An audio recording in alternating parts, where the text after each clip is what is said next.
what I'm going to do is, I think of it as a bit of an experimental workshop anyway. Okay, maybe we will start anyway, since there's a bit of preamble to explain. Okay, so okay, I'm going to start the workshop. So maybe to explain, I'm going to share my screen. This is actually the work that I have at Otherworlds in government barracks which is organized by Instinct and Alter Modernists. And this is what it looks like. It's actually a work that's also set in a cave, which is a kind of a simulated virtual environment that was coded by the team with dude.sg. So when you see it in the site, it's actually in a VR cave, VR environment all around you. So of course, the work itself is actually based on in Unity, where basically you just set a camera in a scene and it actually wraps around the entire thing. So it looks a bit like this. Yeah.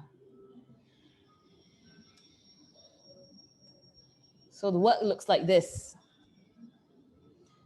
Okay, and you are a boat that floats around between these void decks.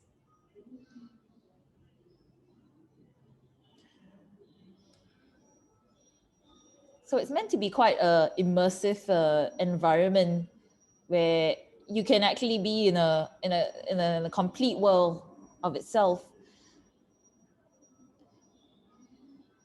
And I guess the intention of the work is that there are these void deck scans. These are scans of HTTP void decks, namely my one and my parents' one, where when I go to work in my day job, I'm taking a taxi every single day between these void decks. And this is a bit like that journey between the void decks.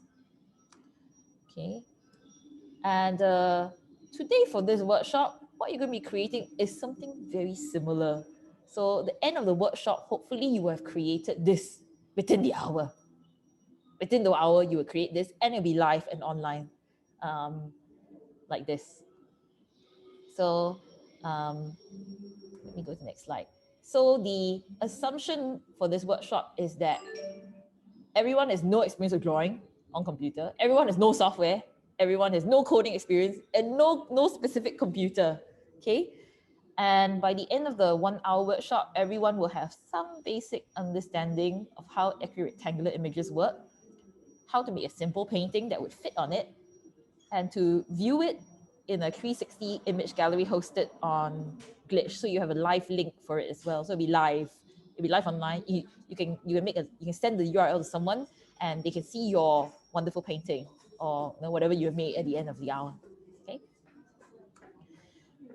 So why on earth am I doing this workshop out of nowhere? Also on the very crammed Singapore Art Week weekend. Well, Xu Yun, who is the host, asked very nicely. So I said, yes, I can run a free public workshop.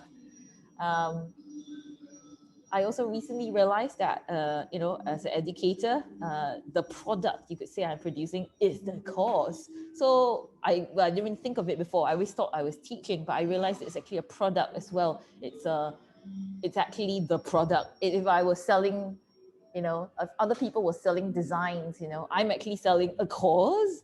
So I wanted to think a bit more about how I craft the units of learning. And often when you have a course, you often go in with some prerequisite or requirements. In fact, I suppose I will be interested in finding ways to lower the bars of requirements to almost nothing. So how do I lower the bar of requirement to nearly nothing? Of course, you need a computer and a Wi-Fi lah. Okay, so you need the minimum. So the challenge is basically whether am I able to teach you in an hour to make a 360 panorama image, without any specific hardware or software. Okay, normally when I teach, the requirement is that students are interested in the thing, in doing the design, or maybe they have some experience with it. They build their experience over time. There's an expectation of their requirement, that need to know some things. What if I told you didn't have to know anything? Like you couldn't, as long as you knew how to basically use a computer, copy paste things, and sort of move the mouse. Could we make it? So that's the goal of today's sort of workshop. Okay, maybe to start, actually we don't have to use the Menti, but the Menti is basically cause maybe you can put in the chat as well. Okay, so what are your expectations of this workshop? I know this is very small, very small, very small. And maybe in the end, this workshop is more useful as a recording, after the session. So maybe instead, if you're there, I don't know if you're there. I hope you're there. It's very hard to tell because we are having a Zoom and it's very noisy in the gallery. What are your expectations for this workshop? Let me see. Okay, so to learn about 360. So hopefully today we will do that. We will make it we'll do it by learning. Okay, we'll by doing it ourselves. Okay, let me go to the next slide. So the idea behind what we're going to be doing is that this is actually a kind of projection. And we're going to be using this equirectangular template, which is also available on the Padlet. So on the Padlet itself, you can see the link for this equirectangular template by David Schwartz. You can download it as well. This is also the link available on the slides.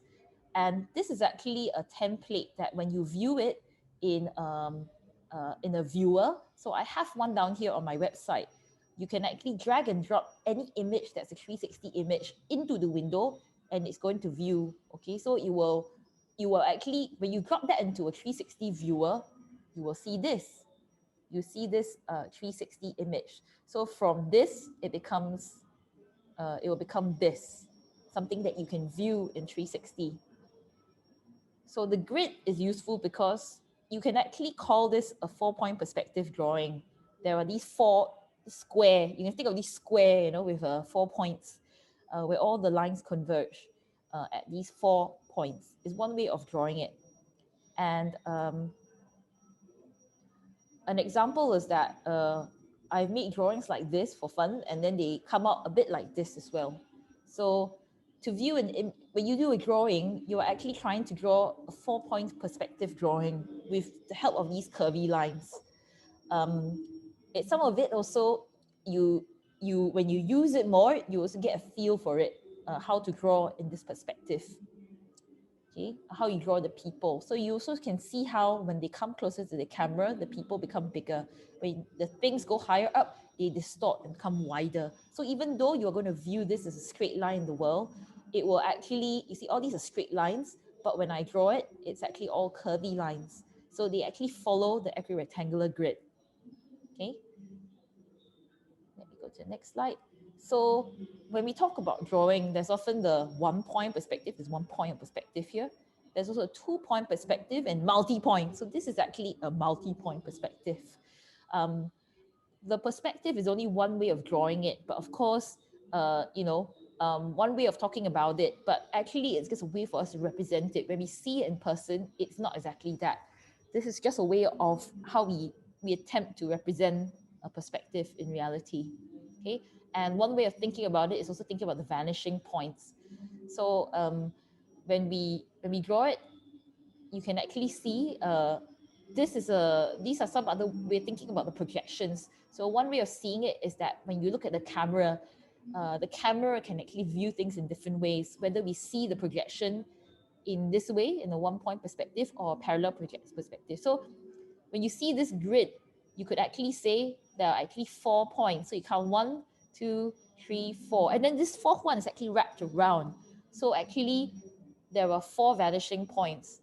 Today we won't have to deal with too much of this, but it's something good to know, because if you wanted to do more drawing than what we can cover in an hour, you probably would need to use the grid as an example to draw perspective drawing.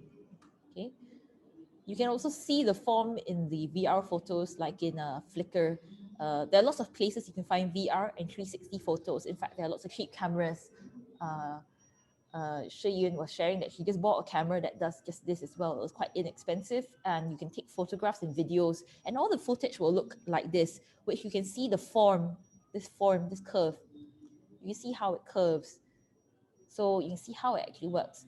A good example is, you can also click to see this example. I've made a screenshot of the video.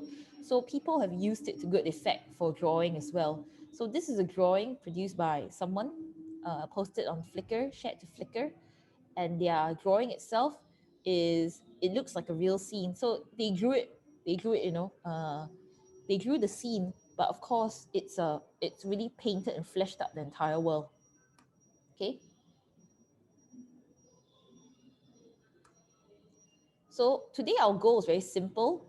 It's only to make this image, which is very similar to the scene void that I've made.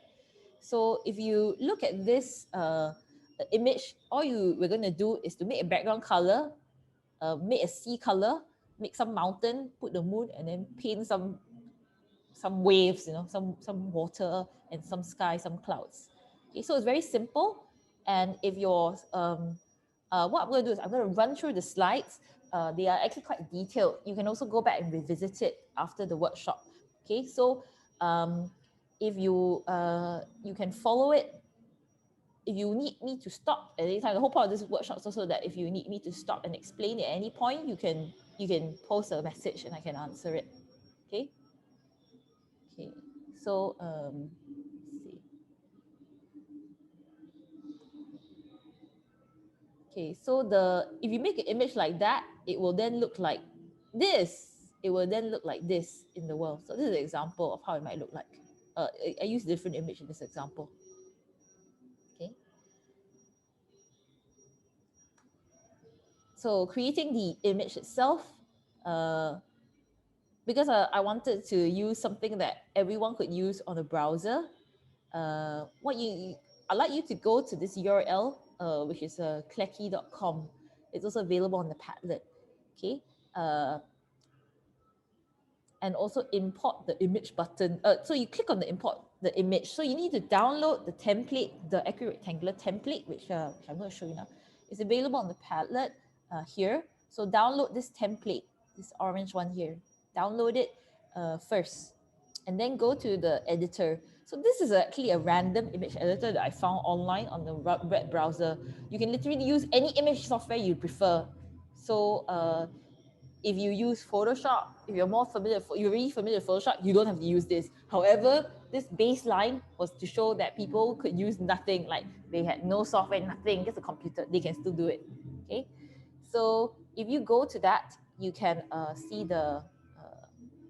so you place it as a image. Okay, so that's a good question. So then you place it. In fact, it's here. Next slide. Import as image. Okay, import as image.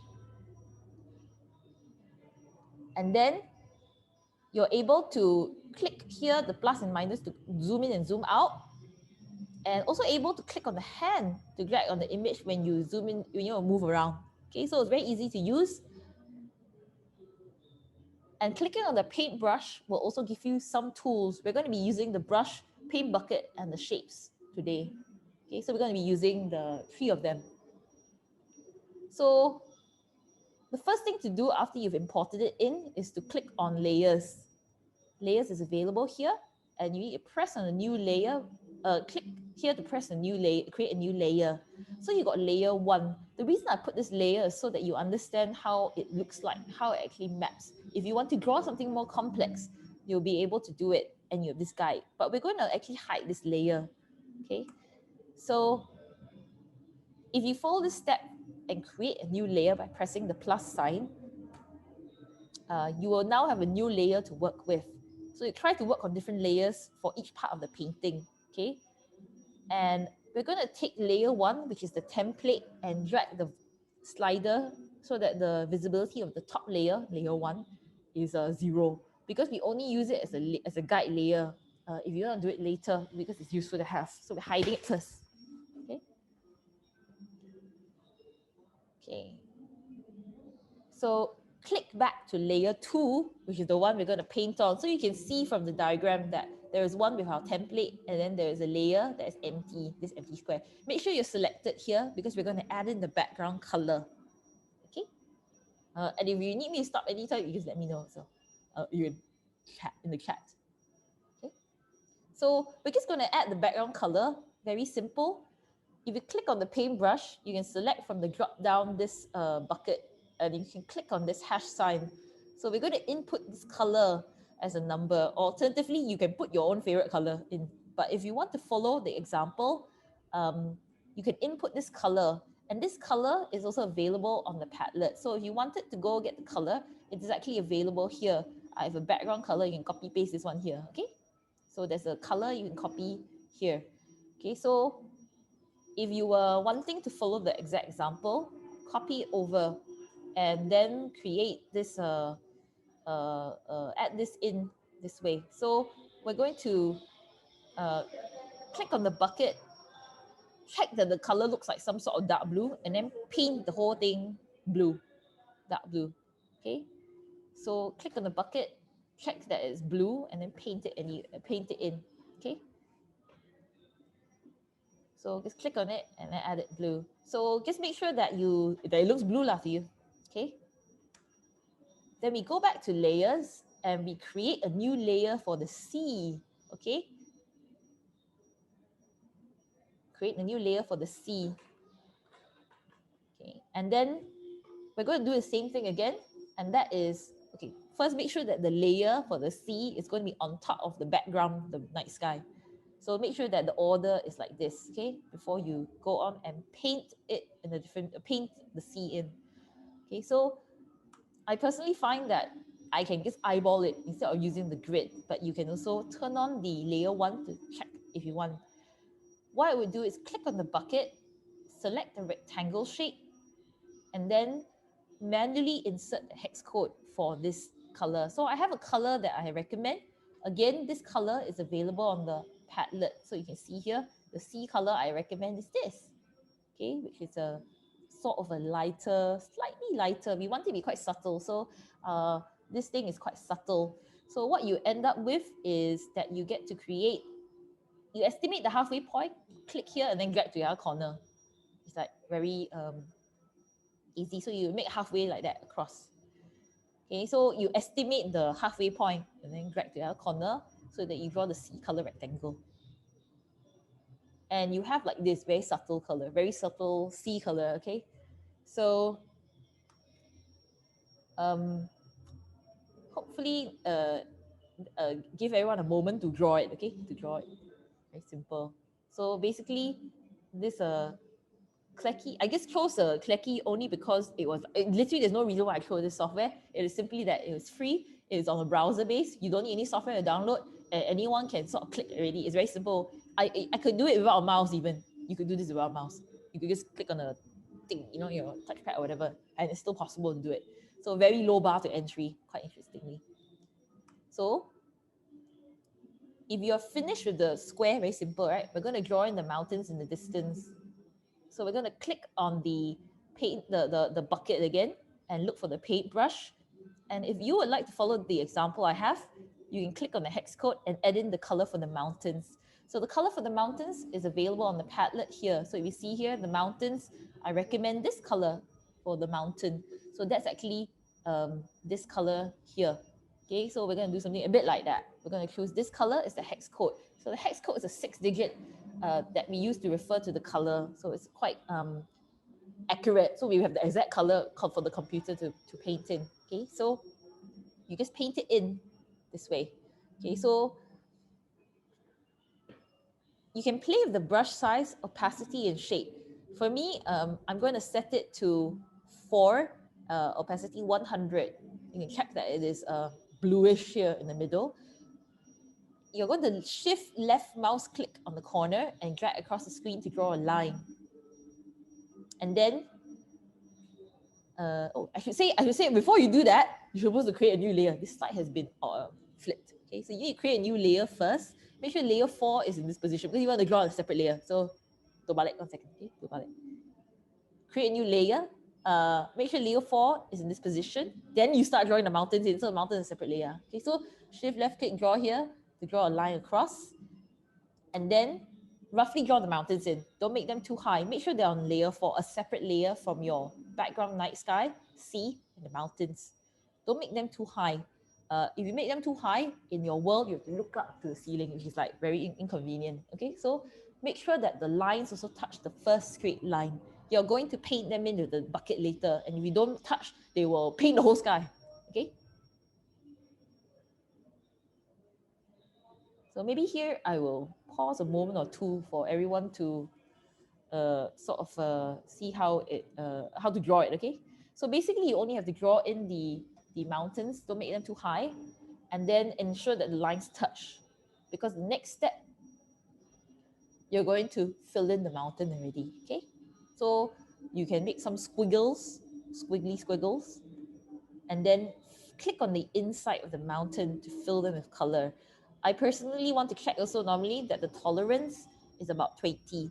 The tolerance is actually how much will it interpret whether it should fill the area. So if let's say you have things of different colors that are a bit close, you want them to be painted in. If you make the tolerance too low, what will happen is that you will see a boundary around, there might be an unsightly, what we call anti-aliasing border around the selected area that you've painted in.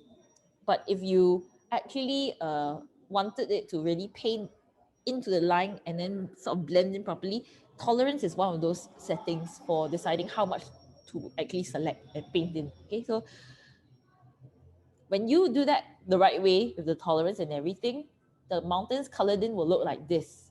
Okay, so I hope up to this point that you have any questions? Can't draw mountain. Can't draw the mountain. So I'm going to backtrack a little. When we look at the mountain, let me go here. So when we start again on the, sorry, I'm going to start. We are back at this point here, right? So we're at this flight now. When we're at this slide, the next thing is to click on the paintbrush. Look for the paintbrush, okay? Click on the paintbrush, okay? Make sure that you're on the paintbrush mode. And that will enable you to play with the brush size and opacity, okay? You may need to choose the layer first, then go to the paintbrush.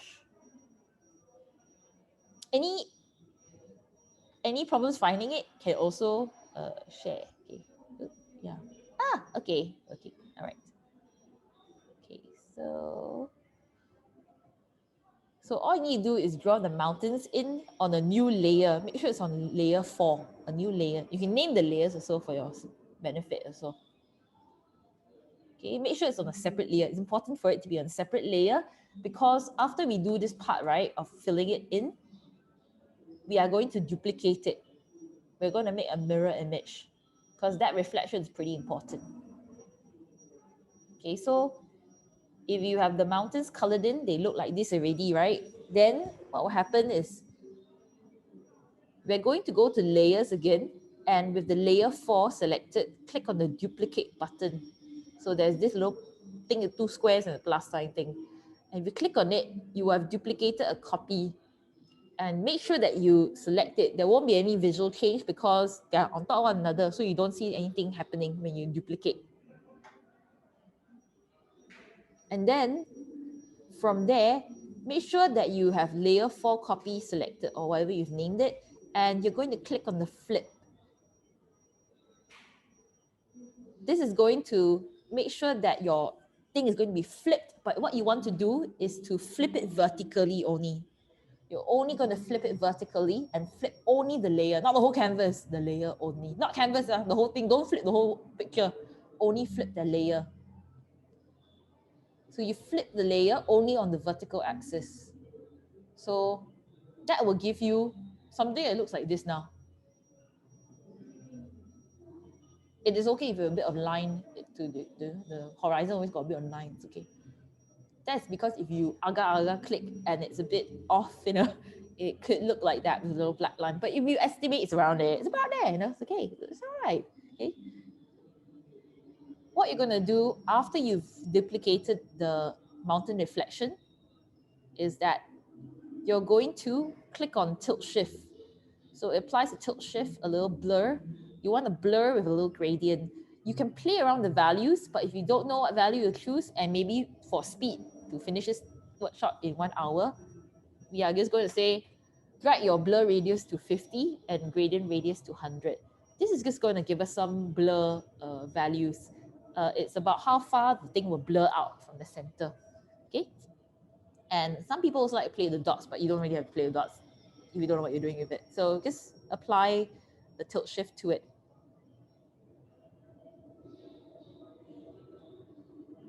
Okay, so now you're going to see you've got a little blurriness on it, which is great. It's like a reflection. Next, you're going to go back to layers and create new layers. Okay, but before I go on, I want to just pause a moment so everyone can blur their duplicated layer. Okay, so once you created the layer already, you want to add in a new layer for the cloud, wave, and moon. Okay, so for the moon layer, I create a new layer and select the shapes tool. You can also, don't be like me, can rename all your layers also. But here, this is like if you never named it, you didn't want to name it, you want to do the least minimum, the most minimum work in it, then you don't name it. If you follow the exact step, you end up with this layer 6 down here. Okay, so create a new layer, select the tool. You're going to draw this little circle. So drag the color selector to the top left to select white, click on the overly shaped thing, and just draw a low moon. Don't draw too high because nobody wants to have to look up to look at the moon. You only find it like, you want to just like gaze straight ahead and see the moon. So trust me, you want to keep it pretty low. You can make it pretty low. It don't have to be so big. It'll be huge, by the way. It'll be massive. It's a massive moon, by the way. Remember, this is a 360 image, so a lot of things will look very tiny. Okay, so I just drew a moon. Where do you put it? Anywhere is fine. Just put it close to the mountain. Anywhere at all. If you decide that you want to have this, I don't know, a yellow colored moon, more spooky color, also go ahead and make it yellow. Okay, so after you've done that, this one is very simple. Just draw the little moon.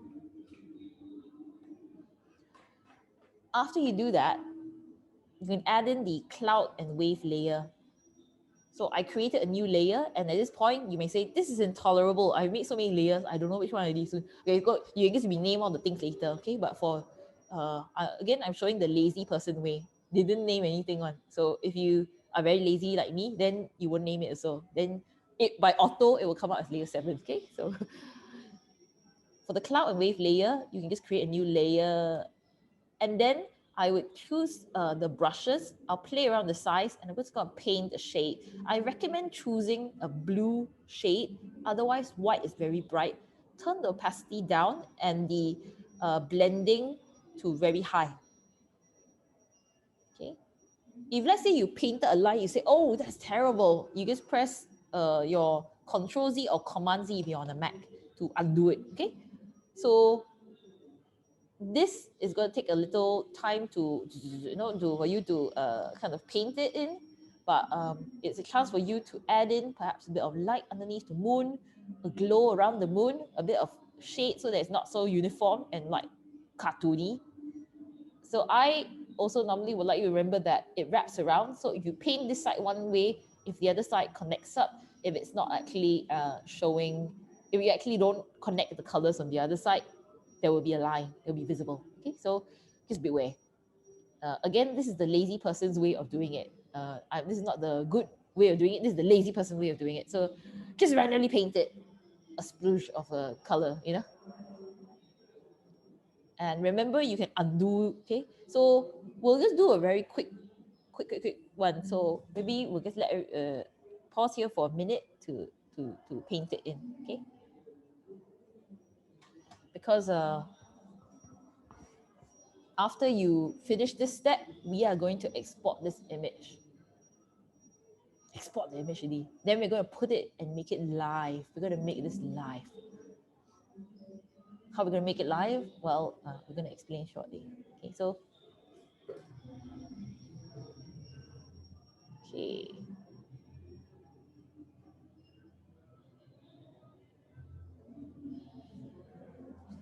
Are we okay to move on to the next step?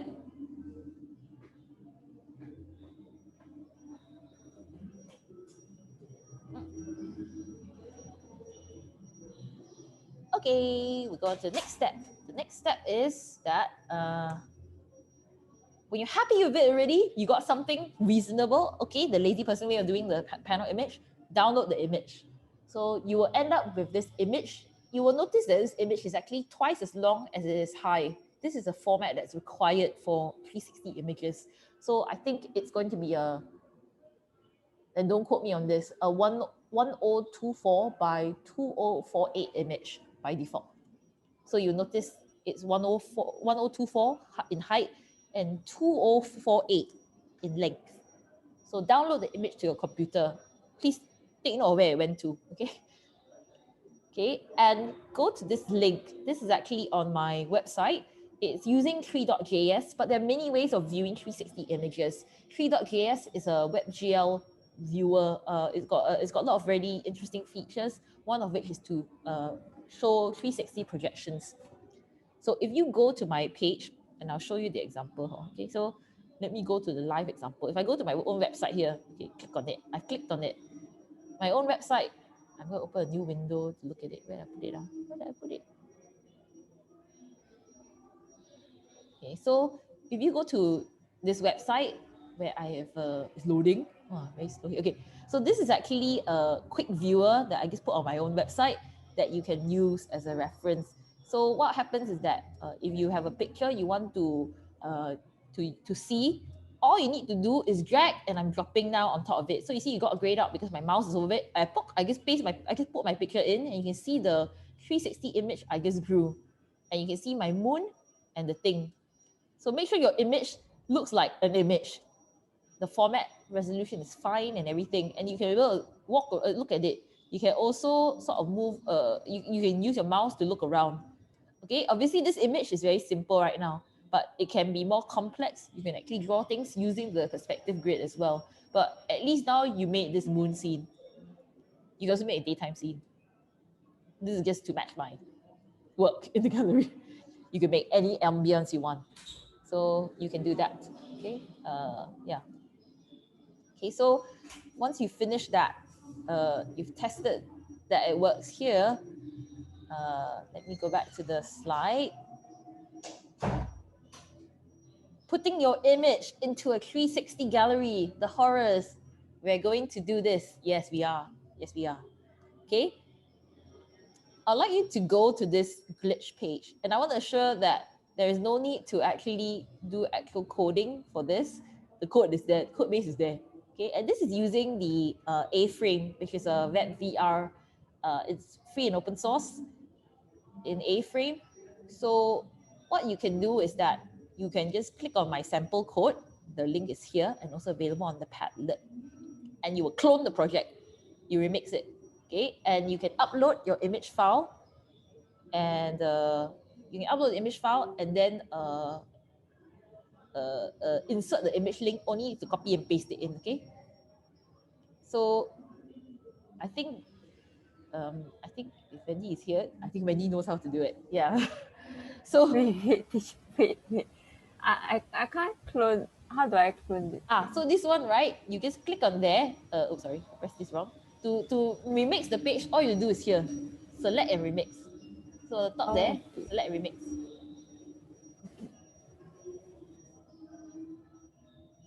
Select and remix the page. Yeah. So you can select and remix the project and create your own page. It is pretty. It's all there. So the page, where's the page? Good question. Before I forget to mention, so if people want to find the page, the sample code is available here on Glitch, and you can view the live page here. So this example right now is a default example which has, I think, some empty grid. Okay, but you're going to make your remix of the ocean here. So if you click on this, it'll bring you to this page which has the sample code, which you don't have to do anything. It's already the sample for the A-frame. It's already I've cleaned it up a bit so that you get all you need to do is remix it. So it may take a while to load, but once it loads, you should be able to press the remix project button. Okay, so it will work out of the box with also other things like headsets as well. So your Vive, your blah blah blah. There's actually a little VR button you can press to view it already. Okay, so if you press show, you will see the page. This is what it will look like. Currently, it has my template, the one with the grids that I put in. So you can see here, you can view the whole thing. You can view the whole thing here. Yeah. So you can view Yeah, so we'll view the thing here. You can also press the VR button if you're using a VR device. Okay, so what will happen now is that we go back to this part here and you go to, you see the index. Okay, before I start, you should remix the project. Remix the project and make your own. Okay? Okay. So after you remix the project already, what you have next is that you can go back, I'll go back to my slides, okay? Where is my slides? Where is my slides? Okay, so if I go back to it now, my slides, okay. After you remix the project, you need to upload the image you downloaded to the assets folder. So simply click, make sure it's your own unique remix already, yeah? Click on the assets folder and drag and drop it to the assets folder. There were some pictures in there, so extra that I pasted in case you want to try something else. And after you upload it, you can just click on the copy button to copy it to your clipboard. So you click here and then you can copy to the clipboard already. Because what you're going to do next is to paste it into the link. So there is actually a link for the file that you're seeing on the page. And that file is actually in image under scene assets. So you can look for this part in index.html. You don't have to write more code, you just need to paste it over, okay, into that section. So what do? You just have to make sure that you preserve the quotation marks at the front and the end. So make sure that there are double quote marks on both ends. And just paste your URL neatly inside here. If all went well and you paste it in, it will show you, when you click on show, when you view in the new window, you'll be able to see this. Before I go on, you'll be able to see your thing, but how do you see it? So you can look at your live site. This is my one, but you will have your own. Okay, you'll be able to see it. So if you click here and show in the new window, hopefully your scene is working. If it's working already, you can share to our Padlet. If you have a problem, you can share this link so I can take a look at your page. Okay. So with luck, you will be able to paste your URL into our Padlet when you are done. So we know something got made at the end of it. Did anyone make anything at all? Is anyone listening? I guess this workshop, it's also designed for posterity. We post it on the internet, then someone will say, oh, I want to make a thing with no bar to entry. How do I do it with completely no tools? Except with internet and my computer. There is still a way. So maybe this tutorial, it'll be like, think of it as a tutorial, since I think we have a very small workshop here, people here. Okay, so with luck, you will have completed a thing. Wait, I've gone too far to my slides. With luck, you have completed a thing that looks like this. So with luck, your page looks like this. Does it look like this? I hope so. Does it look like this?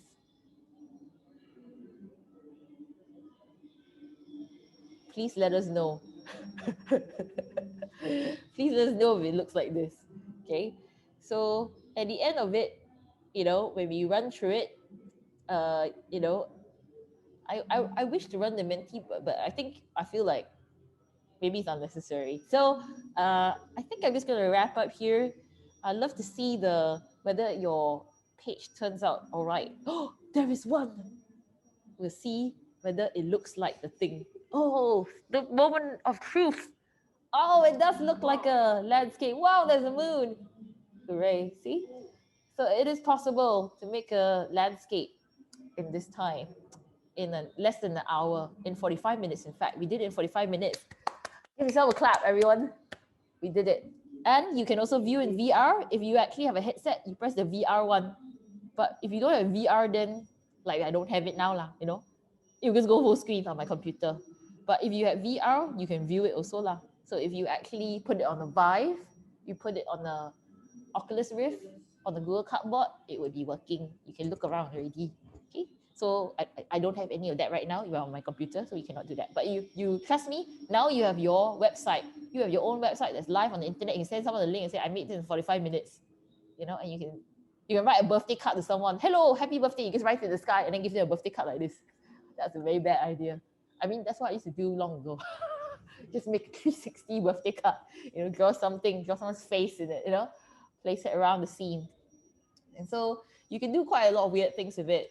Some of which are, I would say, not so much for making a design product, or a commercial thing, but also for the fun of making nice images and viewing them in an expanded way.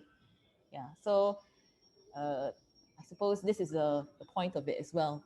So I think, I finished on time, very on time. Yay! We did it on time. And thank you to our participant for also following along. Hope you learned something a little bit about 360 today. Actually, I won't stint on if you have comments as well, you can also write it in the chat. This is the moment that there's also Debbie's other works are also in different places, but you can also visit my own blog. My own blog. I don't know how to say this. Okay, I have a blog where I write also about it. So my info is there as well if you want to read more about what on earth is so complicated, where to find all these things. They're there on my blog, which is also on the Padlet. So you can look at the Padlet also, where you can find more information. So last of all, I think for the closing, there is a little survey that we need you to fill out. So let me copy paste it. I'm going to paste it in the chat. That's why I'm clicking here and I'm going to paste it. There is a little survey, I think by NAC, to find out your thoughts about the online experience of Singapore Art Week. This is the online experience of Singapore Art Week. So apparently, yes, you can fill it out and stand a chance to win things as well, some things. So please click on the survey after the workshop and fill it out. Maybe you win some things as well, or at least. Okay, so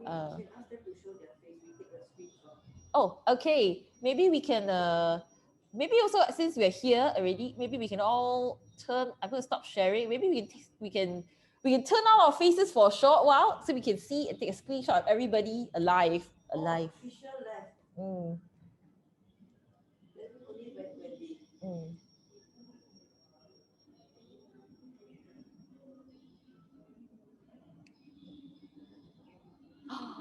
Hi, Wendy. Thank you for coming.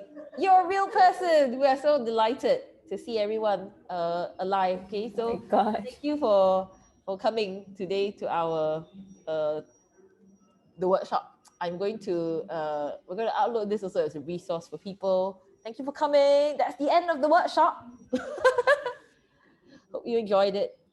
Okay. Thank you. Bye-bye.